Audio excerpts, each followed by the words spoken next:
बिस्मिल्लाहिर्रहमानिर्रहीम। रसूलुल्लाह सल्लल्लाहु अलैहि वआलैहि वसल्लम ने फरमाया कि वो कौन से चेहरे हैं जो बगैर गोश्त वाले होंगे। रसूलुल्लाह सल्लल्लाहु अलैहि वआलैहि वसल्लम ने इरशाद फरमाया कि अल्लाह अज़्ज़ व जल मेरी उम्मत में से 10 तरह के अफराद पर क़यामत के दिन इज़हार नाराज़गी फरमाएगा और इनको जहन्नम में डाल देने का हुक्म फरमाएगा, और इनके जो चेहरे होंगे बगैर गोश्त के होंगे। अर्ज़ किया गया, या रसूलुल्लाह सल्लल्लाहु अलैहि वआलैहि वसल्लम वो कौन से 10 लोग होंगे?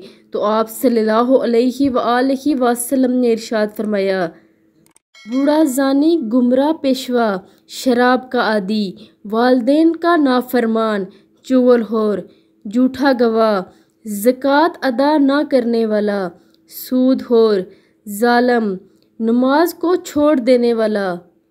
10 लोगों के लिए रसूलुल्लाह सल्लल्लाहु अलैहि वआलैहि वसल्लम ने फरमाया, रब्बुल इज़्ज़त इनसे नाराज़गी का इजहार करेंगे और इनको जहन्नम में डाल देंगे।